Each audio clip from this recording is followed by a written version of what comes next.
ഈശോമിശിഹായിൽ ഏറ്റവും സ്നേഹം നിറഞ്ഞ വിദ്യാർത്ഥാക്കളെ, മാതാപിതാക്കളെ, സഹോദരങ്ങളെ, കൂട്ടുകാരെ, മരിയ വാൾഡോത്തയുടെ പുസ്തകത്തിൽ ഉണ്ണീശോയുടെ ചെറുപ്പകാലത്തെക്കുറിച്ച് പറയുന്ന ചെറിയൊരു കഥയുണ്ട്. ഒരു വഴിപോക്കൻ ഒരു ദിവസം ഉണ്ണീശോയുടെ വീട്ടിലോട്ട് ചെന്നു.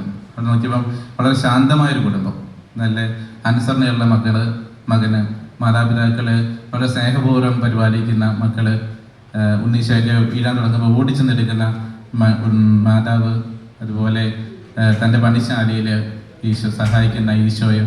അപ്പോൾ വഴിപോക്കന് ഈശോയോട് ചോദിച്ചു, എങ്ങനെയാണ് നിങ്ങളുടെ കുടുംബം ഇത്ര നന്നായിട്ട് പോകുന്നത്? അപ്പോൾ ഉണ്ണീശോ പറഞ്ഞു, എൻ്റെ മാതാപിതാക്കൾ എന്നെ എത്രയേറെ സ്നേഹിക്കുന്നു. അപ്പോൾ വഴിപോക്കൻ മാതാപിതാക്കളോട് ചോദിച്ചു, നിങ്ങൾക്ക് എങ്ങനെയാണ് ഈ മക്കളെ ഇത്രയും സ്നേഹിക്കാൻ സാധിക്കുന്നത്? അപ്പോൾ മാതാപിതാക്കൾ പറഞ്ഞു, പരിശുദ്ധ അമ്മയും യോസേപ്പിതാവും പറഞ്ഞു, എൻ്റെ മകൻ എന്നെ അത്രയേറെ സ്നേഹിക്കുന്നു, അനുസരിക്കുന്നു. അത് നമ്മൾ ബൈബിളിൽ വായിക്കുന്നുണ്ടല്ലേ, പ്രായത്തിലും ജ്ഞാനത്തിലും മനുഷ്യരോടുള്ള പ്രീതിയിലും വളർന്നു വന്നു ഈശോ എന്നാണ് ബൈബിളിൽ എഴുതി വെച്ചിരിക്കുന്നത്. നമ്മുടെയൊക്കെ കുടുംബങ്ങളും അങ്ങനെയൊക്കെയാണ് ആയിത്തീരണം എന്നാണ് ഞാൻ ആഗ്രഹിക്കുന്നത്. കൂടുമ്പോൾ ഇമ്പമുള്ളതാകണം കുടുംബം, അല്ലാതെ കൂടുമ്പോൾ ഭൂകമ്പം ഉണ്ടാകുന്നതാവരുത് കുടുംബം, അല്ലേ? അപ്പോൾ നമുക്ക് ഇന്ന് ഒരുമിച്ച് പ്രാർത്ഥിക്കുന്ന കുടുംബങ്ങൾ ഒരുമിച്ച് നിലനിൽക്കുന്നു എന്ന ഒരു സബ്ജക്റ്റിനെ കുറിച്ച് സംസാരിക്കുമ്പോൾ എൻ്റെ മനസ്സിലേക്ക് വരുന്ന ഒരേ ഒരു കാര്യം, ബൈബിളിൽ യോസേപ്പിതാവും മാതാവും പരസ്പരം ചോദിക്കുന്ന ഒരേ ഒരു നിമിഷം മാത്രമേ ഉണ്ടായിട്ടുള്ളൂ.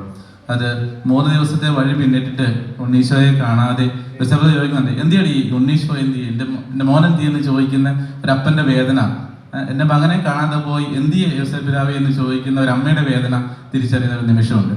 അവിടെ വെച്ചാണ് അവർ തിരിച്ചറിയുന്നത് നമ്മുടെ ജീവിതത്തിൽ നിന്ന് തൻ്റെ മകൻ ഈശോ നഷ്ടമായിരിക്കുന്നു എന്ന്. പിന്നീട് അവർ ഒരുമിച്ചാണ് യാത്ര ചെയ്യുന്നത്. 3 ദിവസത്തെ വഴി ഒരുമിച്ച് നടക്കുകയാണ് ദേവാലയത്തിലേക്ക്. അവിടെ വെച്ച് അവർ ഈശോയെ കണ്ടെത്തുന്നു. തിരിച്ചവരെ സന്തോഷപൂർവ്വം അവരുടെ വീട്ടിലേക്ക് തിരിച്ചു പോകുന്നു. നമ്മുടെ ജീവിതത്തിൽ എപ്പോഴെങ്കിലുമൊക്കെ ചോദ്യങ്ങൾ ചോദിക്കേണ്ടി വന്നിട്ടുണ്ടെങ്കിൽ, നമ്മുടെ ജീവിതത്തിൽ എപ്പോഴെങ്കിലുമൊക്കെ ഡൗട്ട്ഫുൾ മൊമെന്റ്സ് ഉണ്ടായിട്ടുണ്ടെങ്കിൽ, അവിടെ നമ്മൾ തിരിച്ചറിയേണ്ട ഒരു കാര്യമുണ്ട്. ഈശോ നമ്മുടെ ജീവിതം നഷ്ടപ്പെട്ടിരിക്കുന്നു. തിരിച്ചു പോകണം, ഒരുമിച്ച് തിരിച്ചു പോകണം. മാതാപിതാക്കളും മക്കളും കൈപിടിച്ച് ഒരുമിച്ച് തിരിച്ചു പോകണം. എവിടേക്ക്? ദേവാലയത്തിലേക്ക് തിരിച്ചു പോകണം.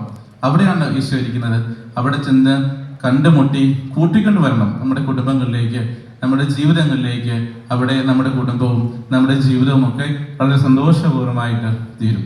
എനിക്ക് ഏറ്റവും ഇഷ്ടപ്പെട്ട ഒരു പിക്ചറുണ്ട്. ഒരു വീട്ടിലെ അപ്പൻ തൻ്റെ 2 കൈകളും ഇങ്ങനെ വിരിച്ചു പിടിച്ചിരിക്കുന്നു. അദ്ദേഹത്തിന് പുറത്ത് വലിയൊരു ഫാണ്ടം ഇരിക്കുന്നു. അദ്ദേഹത്തിന് മുൻപിലായിട്ട് ഭാര്യയും 2 കുഞ്ഞുമക്കളും കൈകൂട്ടി പിടിച്ച് പ്രാർത്ഥിക്കുന്നു. അവരുടെ പ്രാർത്ഥനയാണ് ആ കുടുംബനാഥനെ അവന്റെ ഭാരങ്ങൾ വഹിക്കാനായിട്ട് കെൽപ്പുള്ളതാക്കുന്നത്. തൻ്റെ അപ്പൻ ആ ഭാരം വഹിക്കുന്നത് കൊണ്ട് വഹിക്കാനുള്ള ശേഷി നൽകുന്നത് പ്രാർത്ഥനയാണ്.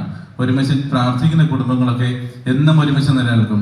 നമ്മുടെ എല്ലാവരുടെയും കുടുംബങ്ങളും ഒരുമിച്ച് പ്രാർത്ഥിക്കാനും ഒരുമിച്ച് നിലനിൽക്കാനും സർവശക്തൻ നിങ്ങളെല്ലാവരെയും അനുഗ്രഹിക്കട്ടെ എന്ന് പ്രാർത്ഥിച്ചുകൊണ്ട് ഞാൻ അവസാനിപ്പിക്കുന്നു. നന്ദി, നമസ്കാരം.